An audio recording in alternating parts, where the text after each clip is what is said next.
दोस्तों बॉलीवुड दिन भर के नए एपिसोड में आपका स्वागत है। वीडियो शुरू से लेकर आखिर तक जरूर देखना, बीच में बंद मत करना, क्योंकि बहुत अच्छी अच्छी खबरें हैं इस वीडियो में। आप सभी जानते हैं कि अक्षय कुमार की एक फिल्म आई थी जिसका नाम था ओ माई गॉड, और वो फिल्म सुपरहिट रही थी। अब ओ माई गॉड 2 बनकर तैयार पड़ी है, लेकिन रिलीज नहीं हो रही है। पहले ये सुना गया था कि इस फिल्म को डायरेक्ट ओटीटी पर रिलीज किया जाएगा, लेकिन अब इस फिल्म को ओटीटी पर नहीं बल्कि थिएटर में रिलीज किया जाएगा। और उसकी वजह यह है कि इस फिल्म का बजट है 200 करोड़ रुपए। 200 करोड़ रुपए कोई भी ओटीटी कंपनी देने के लिए तैयार नहीं है। तो 200 करोड़ रुपए को रिकवर करने के लिए जाहिर सी बात है फिल्म को थिएटर में रिलीज करना जरूरी हो गया है। लेकिन भाई साहब, इस फिल्म में सेक्स एजुकेशन दी गई है, तो फिल्म का चलना नामुमकिन है। दोस्तों, आप सभी जानते हैं कि कंगना और ऋतिक की पुरानी दुश्मनी है, पुराना फड्डा है। वो तो आप जानते ही हो क्या क्या फड्डा है। अब प्रॉब्लम यह है कि ऋतिक की एक फिल्म आने वाली है जिसका नाम है फाइटर, और कंगना की भी एक फिल्म आने वाली है जिसका नाम है तेजस। और कंगना की इस फिल्म में देशभक्ति कूट कूट कर भरी गई है। तो कंगना इस बात पर अड़ी हुई है कि वो इस फिल्म को तभी रिलीज करेगी जब फाइटर रिलीज होगी। यानी कि कंगना ने ठान ली है कि वो ऋतिक रोशन को चैलेंज करेगी, और जब भी उसकी फिल्म रिलीज होगी तभी अपनी फिल्म रिलीज करेगी, क्लैश करेगी बॉक्स ऑफिस पर और ऋतिक को हरा कर दिखाएगी। अब ये तो दोनों फिल्मों के रिलीज होने के बाद ही पता चलेगा कि कौन जीता है कौन हारा है। दोस्तों, बॉलीवुड की एक छोटी मोटी हीरोइन है जिसका नाम है स्नेहल रॉय। उसने 10 साल पहले एक पॉलिटिशियन से शादी की थी जिनका नाम है माधवेंद्र, और इस शादी को 10 साल से स्नेहल ने छुपाया हुआ था। अब स्नेहल सबको ये बताती फिर रही है कि उनके हस्बैंड की उम्र 60 साल है और उनकी उम्र बहुत कम है। अरे मैडम, शादी आपने अपनी मर्जी से की, शादी आपने अपनी मर्जी से छुपाई, तो अब दुनिया क्या करे?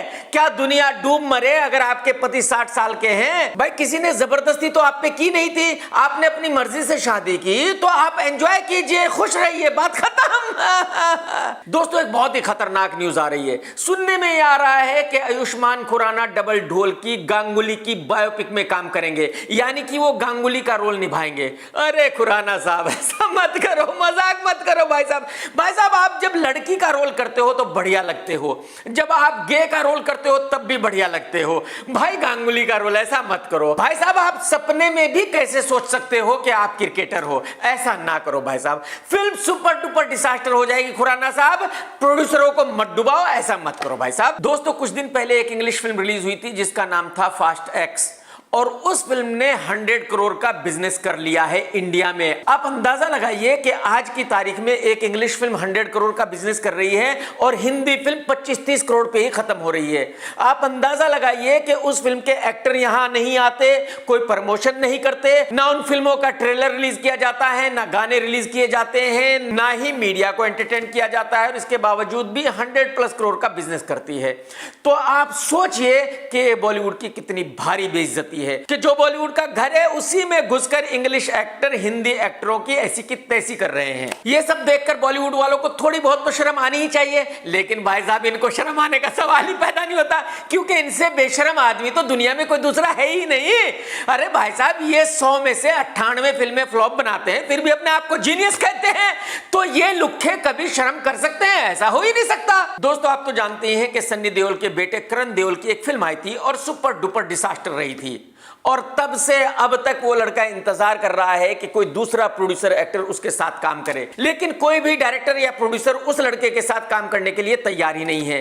तो अब सन्नी देओल ने ये सोचा है कि भाई इस लड़के की शादी कर दी जाए और इसको खेती बाड़ी में लगा दिया जाए धर्मेंद्र साहब के फार्म हाउस पर। और मेरे ख्याल में सन्नी देओल साहब का ये फैसला बिल्कुल सही है, क्योंकि उस लड़के में एक्टर बनने की एक भी क्वालिटी नहीं है।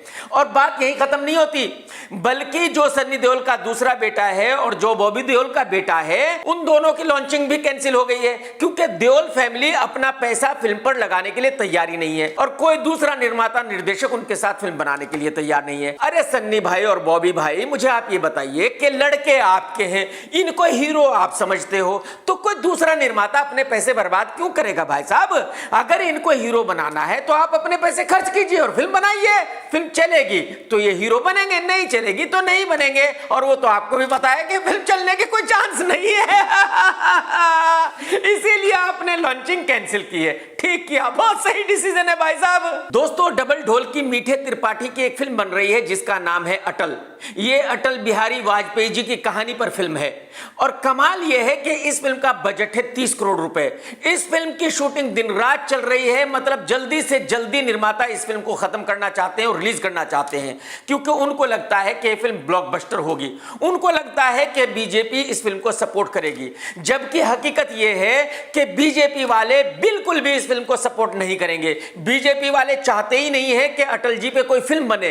तो इसका मतलब यह हुआ कि इस फिल्म का सुपर डुपर डिजास्टर होना तय है और यह 30 करोड़ रुपए गटर में जाने तय हैं। दोस्तों, मैं तो ओटीटी पर कुछ देखता नहीं हूं, लेकिन ओटीटी पर एक फर्जी नाम से फिल्म या वेब सीरीज रिलीज हुई थी और उसमें एक नया लड़का है जिसका नाम है भुवन अरोरा, और यह लड़का उतना ही टैलेंटेड है जितना कि झुग्गी एक्टर सिद्धांत। और बॉलीवुड वालों का तो आपको पता ही है कि ये लोग कितने होशियार हैं, कितने इंटेलिजेंट हैं, कितना इनको पता है भाई साहब फिल्मों के बारे में। तो ये किसी को भी सुपरस्टार मान लेते हैं। इन्होंने आमिर खान के भांजे इमरान खान को भी सुपरस्टार मान लिया था, इन्होंने झुग्गी एक्टर सिद्धांत को भी सुपरस्टार मान लिया था, इन्होंने हरमन बावेजा को भी सुपरस्टार मान लिया था। ये किसी को भी सुपरस्टार मान लेते हैं भाई साहब। अब इन लोगों ने भुवन अरोरा को सुपरस्टार मान लिया है। और मैं यहां आपको यह भी बता दूं कि कबीर खान साहब कार्तिक के साथ एक फिल्म बना रहे हैं। उसी फिल्म में कबीर खान ने भुवन अरोरा को भी लिया है, क्योंकि कबीर खान के हिसाब से ये लड़का आने वाले वक्त का सुपरस्टार है। अरे कबीर भाई अरे कबीर भाई साहब, क्यों ऐसा कर रहे हो भाई साहब? क्यों निर्माताओं के पैसों में आग लगा रहे हो? ना करो भाई साहब, थोड़ा रहम करो। दोस्तों, आपने देखा होगा रणवीर सिंह का एक नया एड आया है पेप्सी का। भाई साहब, उसमें इस लड़के ने अपनी फुल बेइज्जती कराई है, अपने आप को जोकर से लेकर ना जाने क्या क्या कहलवाया है। रणवीर भाई बिल्कुल सही कह रहे हो, फिल्म तो आजकल आपको कोई दे नहीं रहा। जाहिर सी बात है, आप कुछ तो करोगे, कुछ नहीं करोगे तो दीपिका घर से निकाल देगी। तो भाई साहब, भले ही आपकी बेइज्जती हो, लेकिन आप कुछ ना कुछ करते रहो। दोस्तों, बहुत सालों पहले एक हॉरर फिल्म आई थी 1920, और उस सीरीज की 5वीं 1920 रिलीज होने वाली है। इस फिल्म का डायरेक्शन किया है विक्रम भट्ट की बेटी कृष्णा ने, जबकि फर्स्ट 1920 का डायरेक्शन किया था विक्रम भट्ट ने। मुझे पूरी उम्मीद है कि जब भी ये फिल्म रिलीज होगी, पहले दिन कम से कम 5 लाख रुपए का बिजनेस तो भाई साहब जरूर करेगी।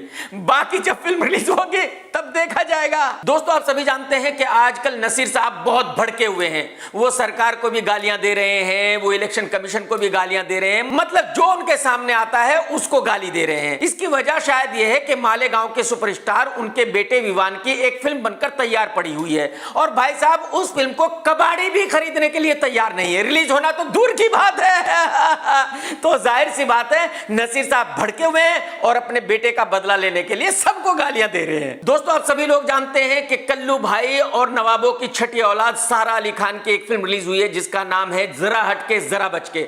उसके डायरेक्टर लक्ष्मण उटेकर ने कहा है कि उन्होंने सिर्फ 6 महीने में इस स्क्रिप्ट को तैयार कर लिया था और 40 दिन में शूट करके ये फिल्म बना दी थी। भाई साहब, आपने बिल्कुल सही बताया है। जाहिर सी बात है, इतनी जल्दी आपने स्क्रिप्ट लिखी और इतनी जल्दी फिल्म शूट की, तो इससे बढ़िया फिल्म बन भी नहीं सकती थी। भाई, आपकी सच्चाई को सैल्यूट है। टेक केयर दोस्तों, जय हिंद, वंदे मातरम। सत्यमेव जयते।